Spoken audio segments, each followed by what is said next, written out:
Rick, I want to start with the future of the junior resources, but before we get there, something that hasn't popped up yet that I want people to talk about and learn about, shorting in the resource sector. It is a phenomenon that is starting now in the last few years, and we're talking about organized short attacks on these companies. It's the equivalent of organized pump jobs, but it's the opposite, yet there's no rules against it, where the chairman of the chairman of the New York Stock Exchange, the chairman of the NASDAQ said, we have to do something here. This is not right, where the rules were written for the people who are trying to do pumps, but not for the people who are doing the inverse of pumps, which is the illegal shorts, but yet they get away with it. What is Rick Rule's opinion on that? Well, you ask a very broad question. The first thing is that shorting is extremely dangerous. Your potential upside is 100% and your potential downside is unlimited. And the idea that I take a disproportionate bet the wrong way is arithmetically unpleasant for me. That being said, I've been on the short side a lot during my career, particularly in the exploration business. If the probability is failure, a different statistic says that you should be short more than long.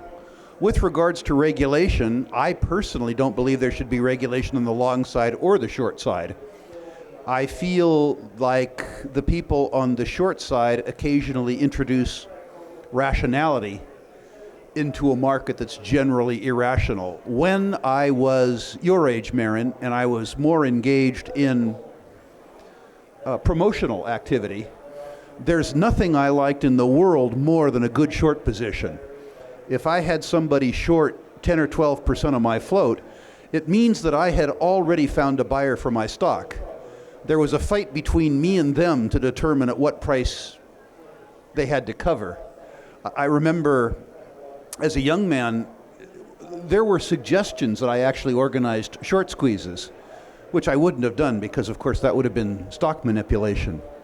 But I do remember from that point in time in my career, a little ditty that I used to tell people who were short my stocks, which was, he who sells what isn't his'n must buy it back or go to prison.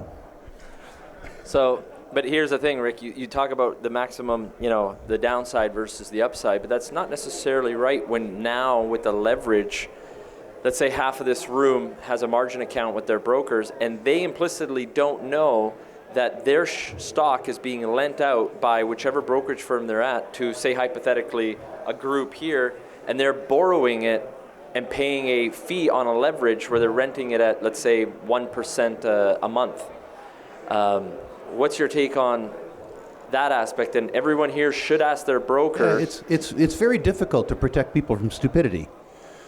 If people don't understand that they have a margin account and that the broker is charging them margin at the same time that the broker is driving interest from the assets that you've used to secure that margin, shame on you. So that's what we're trying to educate you all. The truth is that everybody needs to know the commercial terms and conditions under which they're living. And it isn't the obligation, I think, of the person taking advantage of you so much as it's your obligation to understand the nature of the commercial transaction. By the way, there's a time-honored technique. If you want to organize a short trap, as I say, not that I've ever done this, but if I were ever going to, having some friends who own stock that would borrow money against the stock without the need, making that stock available for a borrow, letting the other guys get way, way short, then paying down the margin, taking back and calling for delivery. Were that to happen, you could deliver a religious experience to the short side. Okay, so that's what I wanted to cover. So if you have a stock account and if you have a margin account, you can also request within that margin account to make sure your stock is not lent out, but you have to, it's on your issue. The brokers love making money off of you without you knowing it. And I've got one of the best brokers in the business sitting to the left of me. So Rick, let's get into private placements. First, explain to everyone here what a private placement is, and on top of that, what percentage of your investment in the junior resource sector comes via private placements? A private placement is an issuer transaction, meaning that rather than buying stock from another speculator in the market, already issued stock. You're buying newly issued stock from the company. The advantage to the company is, of course, that they raise some money, hopefully to cause some catalytic event to occur. The advantage that you get is timing. In other words, you're not investing on the never-never plan simply because you think something is cheap, but rather you're contributing capital to add value by answering an unanswered question. The real beauty of a private placement, however, is as an added inducement, the issuers, because they hope to do wonderful things with the money, will often give you a warrant. That is the right but not the obligation to buy more stock at a fixed price after that unanswered question has been answered. As to private placement without warrants, why bother? All you get is a restriction, which doesn't seem like much fun. As to your question, Marin, I would suspect that probably 80% of the speculative positions that I own, I've acquired via private placement. I would suggest that 95% of the performance that I've enjoyed in the course of my career has come from private placements. If you follow an exploration that the expectation is failure and that your successes have to amortize your failures, speculating if you are able to assess the risks and access the opportunities without getting a warrant is arithmetically very stupid. But I want to, so 17 years ago, I was sitting in the crowd going, wait a second, in the CFA books, they don't talk about this warrant and all this. And I go, wait a second, accredited investor, this isn't fair. Rick Rule is rich. He gets to stand up on the podium. He gets everyone to come to him and give him a unit, which is a share in a warrant, and explain why if you're not accredited, you can't participate in it. So explain to the crowd what accredited investor is. An accredited investor is somebody that the government believes is big enough, old enough, and ugly enough to take care of themselves. Depending on the country, the qualifications are something like $1 million in liquid portfolio assets.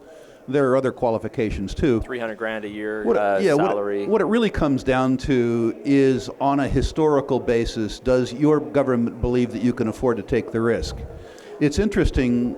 Well, I won't editorialize. But no, I will. So here's what I find absolutely ridiculous with the exchange.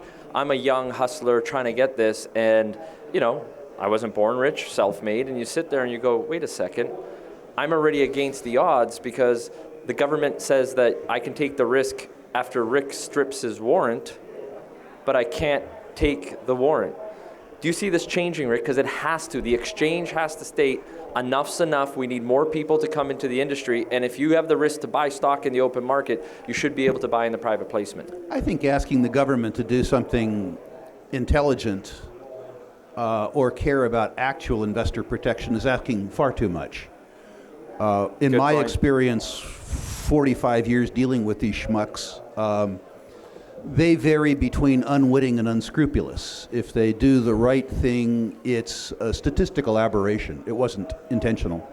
And there's a demand out there. I think I was the first to create the newsletter private placement model about 12, 13 years ago at Casey, and everyone was like, what does this mean? How do you do it? And we've raised over $1 billion doing that. This past year, I've raised more money than firms, right? So be careful. I think this is a trend that's going to grow. Make sure you pay attention. Who is it? Do they have skin in the game? What type of asset? What exchange? What liquidity? So you got to do your homework. So let's talk about the future of liquidity in the junior resource sector, Rick. Liquidity is a huge thing for us because the less liquid the stock is, the bigger discount we have to take because we are the liquidity event. Or the bigger discount we get to charge. Liquidity for me in the size positions I take is less important, frankly. To be able to move the dial for Sprott, which is now an $11 billion institution, I have to take a fairly big cut at the ball. And if I miss, the idea that I could trade out of my mistake, irrespective of liquidity, is a non-starter. So for me, I have to occasionally be right.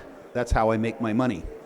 So liquidity is ironically probably more important for a smaller speculator than a larger speculator. And conversely for me, an illiquid circumstance where I can use that illiquidity in price negotiations with the issuer is an advantage to me. Not necessarily that I get to avail myself of that argument, but for me, For me, liquidity is about the fourth most important variable. It starts with the people. Okay, so we're going to start doing some rapid fire here because I believe on being on time and managing these panels on time. And if a company can't stay on time, how the hell are they going to build a mine on time and budget? But that's a side point. So, Rick, let's talk about metals, and it's just bearish or bullish. And I'm going to rifle it through. Gold. Bullish. Silver. Neutral. Well, near-term neutral, longer-term bullish. Copper. Bullish. Zinc. Neither here nor there. Ran too far too fast. Thermal coal. Thermal coal, don't have the guts. Wish I did. Met coal. Bullish. Uranium. Well, wait. Met coal depends where you are in the world. I mean, there is no met coal market. There's 80 met coal markets. Yeah. Would I be a met coal investor in the right set of circumstances? Absolutely. I know you don't want a nuanced answer, but it was a nuanced question. Uranium. Bullish, but not now. So when? Don't know. 20 restarts? 20 restarts. That could be a few years. Let's talk about oil. $45 bullish, $60 neutral. Yeah, so trading range. Natural gas. Bullish. You're bullish. Interesting. Yeah, because the expectations are so diminished and the utility to buyers is so high. Condensates. Bullish. Excellent. Political risks areas. DRC. DRC?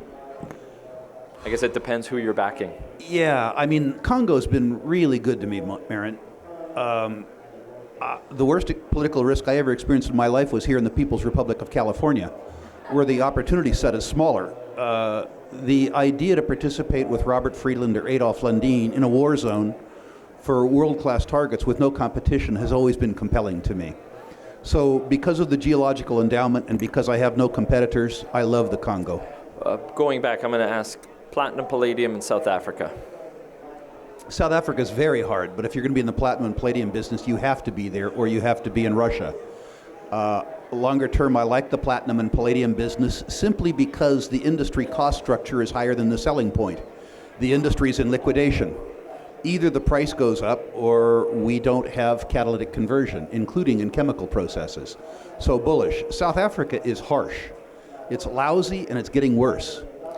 So the EV revolution, do you see it hurting the catalytic converter industry, which is a major component? In your lifetime, but on a net present value basis at an 8% discount, anything that happens after 12 years didn't happen. Okay. So in terms of my professional career, which sadly is growing to an end, the net present value of the EV revolution on things that I'm invested in is nil. The impact on the narrative is very high. As you know, Marin, having a background in mathematics, people don't care about addition or subtraction. They care about the paragraph that precedes the problem. Are you talking about the crypto market right now? I'm not. I'm talking about the fact that when you talk about PV10, people's eyes glaze over. When you talk about a property where had the mule not died, the prospector would have been rich 100 years ago, everybody gets happy. British Columbia. Bearish. Alberta. Neutral. Saskatchewan. Bullish. Ontario. Bearish. Quebec. Bullish. East Coast Canada. Bullish. Western USA. Bearish. With the exception of Nevada. Mexico. Bullish. Brazil. Don't know enough to comment. Peru. Bullish. Chile. Very, very bullish. Best jurisdiction in the world from my point of view. Okay. What about Serbia? You've spent a lot of time there. Oh boy, what a harsh place. You know, there's too many of those damn Slavs there. No, I'm bullish about Serbia. But we're fun to hang out with. You are fun to hang out with. Don't ever go drinking with these guys, though. Serbia has a great mineral endowment. What people don't understand about Serbia is that the human resources in Serbia, the educated young people, are truly world class. They're very aggressive and they're very cheap. I think that country has a spectacular future if it gets through the next 2 or 3 years. Unfortunately, the ruling class in Serbia are also extremely clever, and they're much less benign. What about Sweden, Finland? I don't know enough to comment again. People who I know and have a high regard for are bullish on those places, but I don't have enough personal experience to comment. The stands? I'm bullish on the stands. I'm bullish from the point of view of the geologic endowment, and were I able to align myself with people that I had enjoyed success with that had the courage to establish the local social and political connections to make the stands work, I'd be there like white on rice. So on TV last week, you really talked about Davy Cole's EMX, and he's got a big lower grade porphyry in Russia. What's your take there? Attracted to Russia, I need more grade for that to work. Davy and I respectfully disagree on that asset, although I have a huge respect for him. But do you think the Russians will claim the rule of law on that asset? My experience in Russia, again, this is personal, my experience in Russia has been good. My experience in Russia is that if your local roof, if your political connections are good, it's a good place to operate. And probably the best place in Russia to operate, if you have good political connections, is Yakutsk, in the far east. I'm attracted to great geology. My belief, we started out this interview, my belief is that the politicians that understand their job understand that their job is to steal. And you need to understand politics in Russia the same way you need to understand it in California. Perfect. Ladies and gentlemen, we're on time, and Pershing Gold's up. Thank you.